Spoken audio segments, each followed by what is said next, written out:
UP के फतेहपुर जिले में किसानों के एक जनसभा को संबोधित करने आए भारतीय किसान यूनियन टिकैत गुट के युवा प्रदेश अध्यक्ष ने कानपुर में कांड पे प्रदेश सरकार बड़ा बयान देते हुए कहा कि बुलडोजर के नाम पर चुनाव जीतकर सरकार बनाने वाले लोगों ने ही मां बेटी पर बुलडोजर चढ़ाकर मौत के घाट उतार दिया और लोगों में भय पैदा कर सरकार चला रहे हैं। शहर के नहर कॉलोनी परिसर में पत्रकारों से बातचीत के दौरान भारतीय किसान यूनियन टिकैत गुट के युवा प्रदेश अध्यक्ष अनुज सिंह ने कानपुर में हुए मां बेटी मौत पर प्रदेश सरकार के खिलाफ बड़ा बयान देते हुए कहा कि प्रदेश सरकार की मंशा है कि लोगों में इतना भय पैदा करा कि लोग आपसे सवाल न कर सके। उसका अधिकारी पूरा करता है और अधिकारी अपने तरह से चलाते हैं। प्रदेश सरकार हिंदूवादी होने का दावा करती है और सबसे पहले ग्राम समाज की जमीन खाली कराने गई टीम ने जेसीबी मशीन से शिवलिंग को तोड़ा, फिर तोड़कर मंदिर नष्ट कर दिया। ये किसी बात के हिंदू नेता है। युवा प्रदेश अध्यक्ष ने आरोप लगाया कि सबसे बड़ी बात यह है कि जब झोपड़ी में आग लगी थी तो आग बुझाने के बजाय उस पर बुलडोजर चढ़ा दिया, जिसमें दबकर मां बेटी की जलकर मौत हो गई।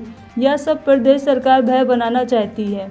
उन्होंने कहा कि अगर पीड़ित परिवार ग्राम समाज की ज़मीन पर रह रहा था और 1 महीने पहले खाली कराने को कहा था तो उनको ग्राम समाज की ज़मीन पर घर बनाने के लिए पट्टा कर देते, क्योंकि ग्राम समाज की ज़मीन गरीब निर्धन परिवार के लिए ही होता है कि उनको पट्टा कर दिया जाए। आज जो कार्यक्रम है ये पूरे प्रदेश में चल रहे हैं कार्यक्रम, और पूरे प्रदेश में टिकैत साहब का आह्वान है कि गांव स्तर पे संगठन को मजबूत किया जाए, क्योंकि लड़ाई बहुत बड़ी है और एक ऐसी हुकूमत से है जो अगर हमारे पास संख्या बल नहीं रहेगा, हमारे पास भीड़ नहीं रहेगी, हम लोगों की आवाज़ नहीं बनेगी तो हमारी आवाज़ को दबा दी जाएगी। तो उसके लिए हमें ज़रूरत है कि हम हर एक किसान के घर तक जाएं, उसे अपना मकसद समझाएं, उसे जो आने वाली समस्याएं हैं, सरकार के जो एजेंडे हैं, सरकार किस तरीके से किसानों को, मजदूरों को ख़त्म करना चाहती है, उस चीज़ को समझाने के लिए हमें गांव-गांव जाना है। हर गांव में ग्राम इकाई का गठन करना है और लोगों को तैयार करना है कि अगर एमएसपी पे कानून बनाना है, अपने फसलों का अगर वाजिब दाम पाना है, जो हर साल किसान घाटे की खेती करता है, अगर उससे उसको छुटकारा पाना है तो उसके लिए एमएसपी पे कानून जरूरी है, और एमएसपी पे कानून के लिए आंदोलन जरूरी है, और आंदोलन के लिए किसान जरूरी है, मजदूर जरूरी है, और वो तब आएगा जब हम ग्राम इकाइयों का गठन करके उनको मजबूत करेंगे। उसी के परिप्रेक्ष्य में आज आया हमें एक बड़ी पंचायत है, यहाँ से हम लोग वहीं पे निकलेंगे। जैसे कानपुर में भेजा जा रहा है, किसी को भेजा, तो देखिए ये जो है सरकार की जुमलेबाजी थी। 2019 में इनके पास चुनाव जीतने के लिए कुछ नहीं था, पता नहीं कैसे पुलवामा कांड हुआ, और उसके बाद इन्होंने एक सगुफा छोड़ा कि 2022 तक हम किसान की आय दोगुनी कर देंगे। अरे सरकार आपकी 2019 तक रहनी है, बात आप 22 की कर रहे हो। 22 में आप देख लीजिए कि 21 में जो सरसों 8,000 रुपये बिकी थी, वो 22 लास्ट जाते जाते वही सरसों 5,000 और 4,000 रुपये आ गई। तो आय दोगुनी हुई, आय आधी हो गई। सरकार पहले ये बताए। अब इन्होंने एक नया सगुफा छोड़ा है 2047 का, मतलब इनको 2047 तक दो, ये भारत की 1-1 इंच भूमि बेच डालें, इस देश को दिवालिया कर दे, इस देश को फिर से ले जा करके अंग्रेजों का, अमेरिका का और चाइना का गुलाम बना दे। उसके बाद ये 47 में हमसे बात करेंगे कि देश विकासशील हो गया। जो हमारा देश विकासशील देशों की श्रेणी में 5वें स्थान पे आता था, इस सरकार ने पिछड़े देशों की श्रेणी में 165वें स्थान पे भेजने का काम किया। यही विकास हुआ इस देश में। तो ये जो निजीकरण किया जा रहा है, इसीलिए किया जा रहा है क्या जी? जो सरकारी भाव को निजीकरण किया जा रहा है, इसीलिए तो किया जा रहा है। सरकार फिर किस बात की? अगर सब कुछ प्राइवेट सेक्टर चलाएगा, सरकार किस बात की? फिर गद्दी भी उन्हें दे दो, अडानी और अंबानी को। मतलब कुर्सी पे प्रधानमंत्री बैठेंगे और सारी संस्थाएं जो है प्राइवेट लोग चलाएंगे। ये तो वही करेंगे जो अंग्रेज करते थे। ये तो अंग्रेजों का काम था कि प्राइवेटाइजेशन लोग चीज़ों का करते थे। जब देश आज़ाद हुआ तो बहुत मशक्कत के बाद भारतीय रेल बना। भारतीय रेल नहीं था पहले सिंधिया का रेल अलग था, अलग अलग राजघरानों का रेल अलग था। उसको बहुत मशक्कत करके भारतीय रेल बनाया गया। अभी भारतीय रेल को फिर से अडानी का रेल, अंबानी का रेल, टाटा का रेल, बिरला का रेल, ये करना चाहती है सरकार। एक छोटा सवाल, लेकिन राजनीतिक दलों के लोग क्यों कमजोर पड़ते जा रहे हैं, जो सामने नहीं आ रहा? राजनीतिक दलों के जो लोग हैं, किसान के पास खोने के लिए कुछ नहीं है। किसान जो है मेहनत का वर्ग होता है। किसान को, हमको पता है ये चीज कि हम आज खेत में काम करेंगे तो कल हमें मिलेगा।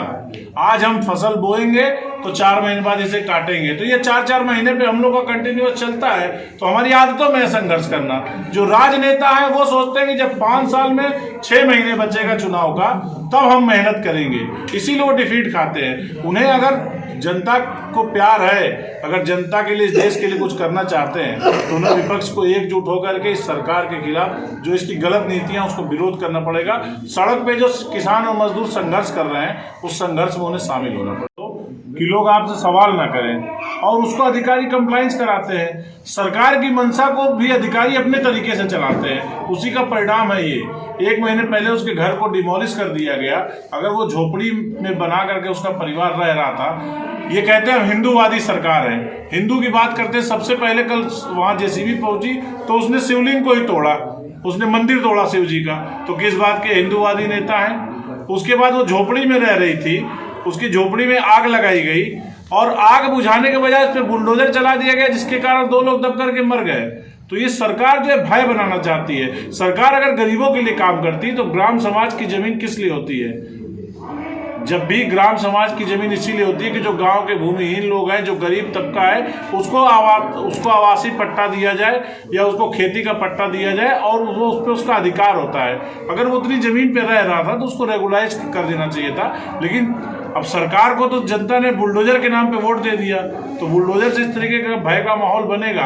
आप भी सुरक्षित नहीं है, हम भी सुरक्षित नहीं है। जो लोग सोच रहे हैं कि सिर्फ कानपुर की उस बेटी और उस परिवार के साथ ऐसा हुआ, कल हमारा आपका भी नंबर आएगा। इसलिए अब जरूरत है एकजुट होकर के इन बातों को उठाने का, इन मुद्दों के लिए लड़ने का, उनको इंसाफ दिलाने का। हमने कल देखा कि इस सूबे के उप मुख्यमंत्री वीडियो कॉन्फ्रेंस पे कह रहे थे कि हमारा परिवार है। अगर आपका परिवार है तो 1 महीने पहले उनके मकान को ध्वस्त कर दिया गया, जाकर के कल शिवलिंग को तोड़ा गया, हैंडपंप को तोड़ा गया, सरकारी हैंडपंप था। तो आपका परिवार है तो आप क्या कर रहे थे? आपके परिवार को तो जब कहीं परिवार आपका निकलता है प्रोटोकॉल मिलता है, उनको आपने कितना प्रोटोकॉल दिया? 2 महिला जल के मर गई, वहां से इंस्पेक्टर भाग गया, वहां से सिपाही भाग गए, वहां से लेखपाल भाग गया, कानून को भाग गया, एसडीएम भाग गया, डीएम ने उनकी नहीं सुनी। अपने दफ्तर में उसके जब गए थे डीएम के, उसने धक्के मार के निकाल दिए। तो इस सब की जांच होनी चाहिए। सरकार को इसकी जिम्मेदारी लेनी पड़ेगी कि सरकार की लापरवाही के कारण, सरकार की गलत नीतियों के कारण कल वो हादसा हुआ। और इस तरह से बहुत से हादसे सरकार कराती रहती है। जो दब जाते हैं उनका किस्मत अच्छा था कि ये मुद्दा उठ गया, आप लोगों ने उठा दिया, उन्हें कुछ न्याय मिल जाएगा। किसानों की अगर बात करें तो आय दोगुनी करने, लेकिन राजनीतिक दलों के लोग क्यों कमजोर पड़ते जा रहे हैं जो सामने नहीं आ रहे? राजनीतिक दलों के जो लोग हैं, किसान के पास खोने के लिए कुछ नहीं है। किसान जो है मेहनत का वर्ग होता है। किसान को, हमको पता है ये चीज कि हम आज खेत में काम करेंगे तो कल हमें मिलेगा। आज हम फसल बोएंगे तो 4 महीने बाद इसे काटेंगे। तो ये 4-4 महीने पे हम लोग का कंटिन्यूअस चलता है। तो हमारी आदतों में संघर्ष करना। जो राजनेता है वो सोचते हैं कि जब 5 साल में 6 महीने बचेगा चुनाव का तब हम मेहनत करेंगे, इसीलिए वो डिफीट खाते हैं। उन्हें अगर जनता को प्यार है, अगर जनता के लिए इस देश के लिए कुछ करना चाहते हैं तो उन्हें विपक्ष को एकजुट होकर के इस सरकार के खिलाफ जो इसकी गलत नीतियां उसको विरोध करना पड़ेगा। सड़क पे जो किसान और मजदूर संघर्ष कर रहे हैं उस संघर्ष में उन्हें शामिल होना पड़ेगा।